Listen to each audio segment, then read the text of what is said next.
నమస్తే అండి. State news Telugu chief editor Kota Ravikumar మాట్లాడుతున్నా. సార్ విక్రమ్ గారా? అవునండి, నమస్తే అండి, చెప్పండి అండి. పోరుగడ్డ, కమ్యూనిస్ట్ గడ్డ, ఖమ్మం జిల్లా అసెంబ్లీ నియోజకవర్గానికి మీరు పనిచేస్తున్నట్టు తెలిసింది, నిజమేనా? అవునండి సార్ ఈ ప్రోగ్రామ్ ఓన్లీ నిజం మాట్లాడుకుందాం. చెప్పనండి, నిజంగా మాట్లాడదాం. మేము కూడా నిజమే మాట్లాడదాం. సార్, మీరు పోటీ చేసేది గెలవడానికా, ఎవరినైనా గెలిపించడానికా? ఖచ్చితంగా మేము గెలవడానికేనండి. ఎందుకంటే మేము ఒకరిని ఓడించడానికి, ఒకరిని గెలిపించడానికి మాదేం స్వచ్ఛంద సంస్థ కాదు. మాది నేషనల్ పార్టీ, సిపిఐఎం పార్టీ. మేము ఆల్రెడీ రాష్ట్రంలో అధికారంలో ఉన్నాం. ఇక్కడ కూడా మేము ఎన్నో ప్రజా సమస్యలు ఖమ్మం పట్టణంలో నిర్వహించాం కాబట్టి మేము మా ఓట్లు మాకేయండి. మేము గెలిస్తే ఈ ఖమ్మం నియోజకవర్గాన్ని మరింత సుందరవనంగా అభివృద్ధి వైపు తీసుకెళ్ళడానికి మా ప్రయత్నం జరిగిద్దని చెప్పడం కోసం ప్రజల్లో మేము చేసిన గతంలో చేసిన పోరాటాలు, ఉద్యమాలు ఏవైతున్నాయో వాటి గురించి చెబుతూ మా ఓట్లు మేము అడగడానికి ప్రయత్నం చేస్తాం తప్ప ఒకరిని గెలిపించడానికి, ఒకరిని ఓడించడానికి అవసరం మాకు అసలు లేదు.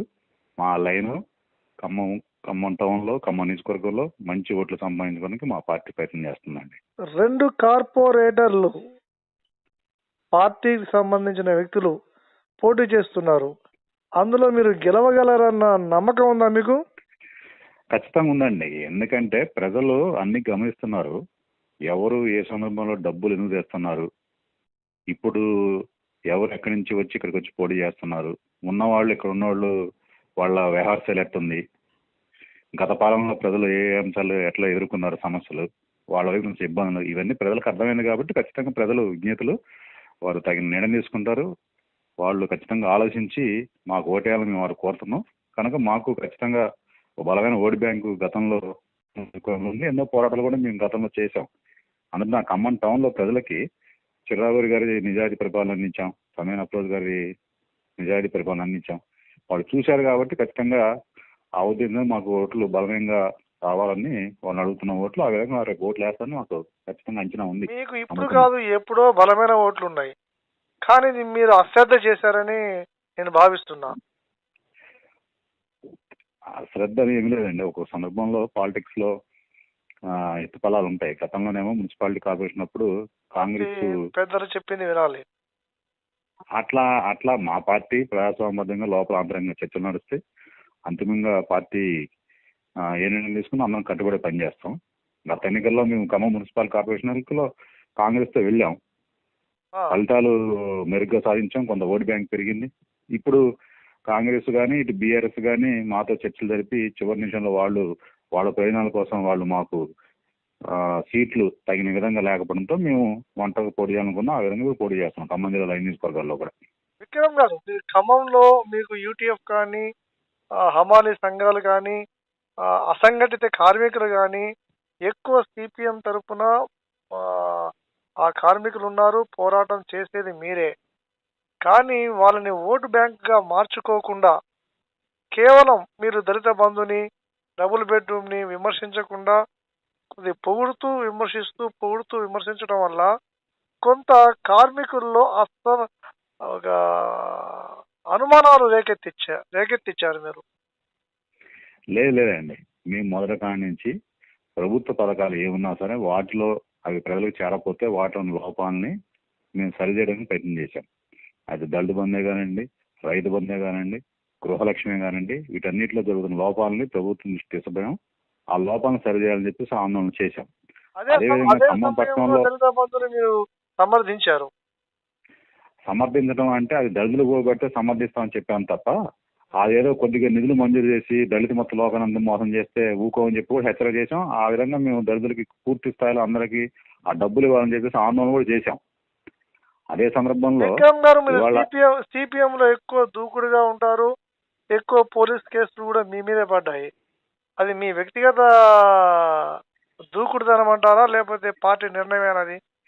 పార్టీ నిర్ణయం అండి, అట్లేమీ ఉండదు వ్యక్తిగతంగా. పార్టీలో ఖచ్చితంగా పార్టీ విధానం ప్రకారం, పార్టీ తీసుకున్న నిర్ణయం ప్రకారమే మేము ప్రభుత్వ విధానం మీద ఫైట్ చేస్తున్నాం. అది మా ఫైటింగ్ అంతా కూడా ప్రజలకి తగిన వాళ్ళకి సౌకర్యాలు కల్పించాలని తప్ప ఇందులో ఎవరికి వ్యక్తిగతంగా ఏమి ఉండదండి. ప్రజా ఉద్యమాలను నిర్మించడం కోసం, భవిష్యత్తులో పార్టీని బలోపేతం చేయడం కోసం, అదే సందర్భంలో ప్రజలకి తగిన సౌకర్యాలు కల్పించడం కోసం మా ఫైట్ నడుస్తుంది. Last but one question sir. Sir మనుగోడులో మీరు టీఆర్ఎస్ తో కలిశారు.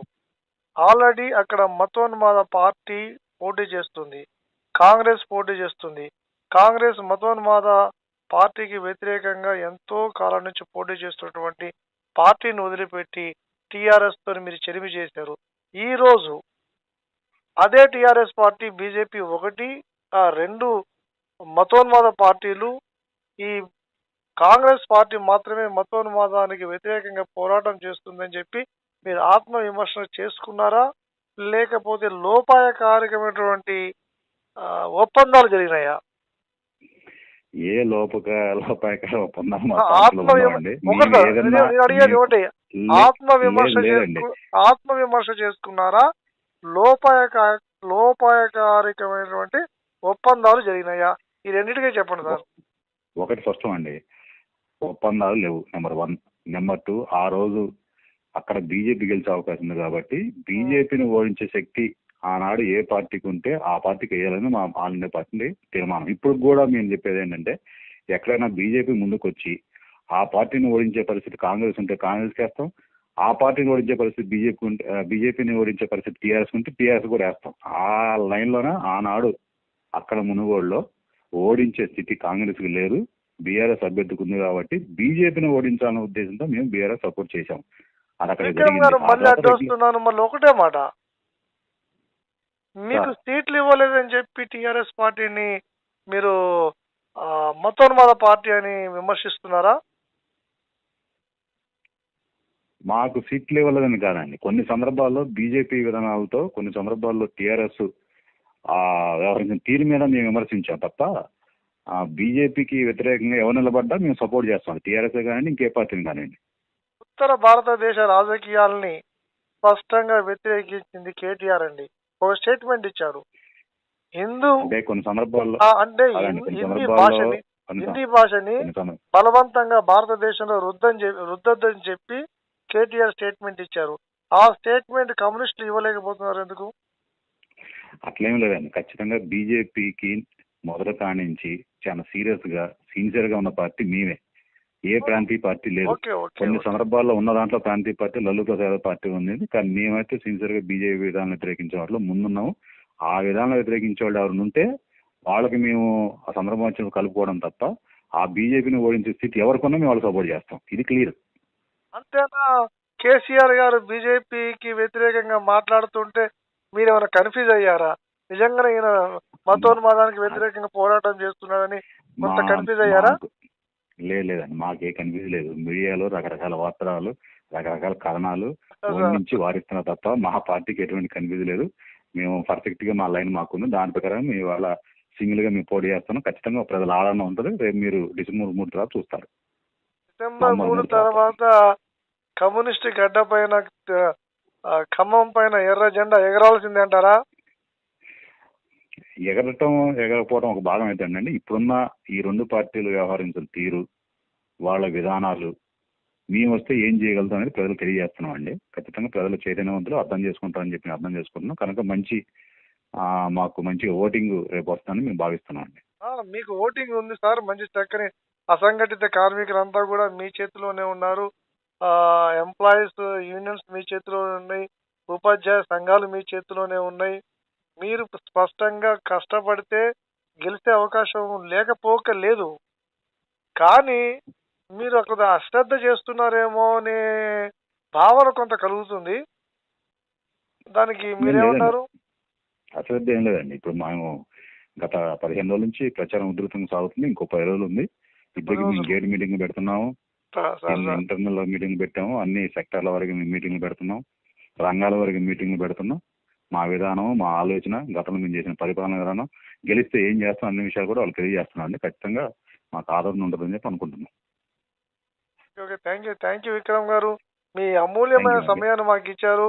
మీరు మళ్ళీ ఈ ఖమ్మం ఎర్రకోటపై, ఎర్ర గడ్డపై మీ జెండా ఎగరాలని ఆశిస్తున్నాం. మీ కష్టం ఫలిస్తుందని నేను ఆశిస్తున్నా సార్. థ్యాంక్ యూ విక్రమ్ గారు. Thank you very much. Thank you.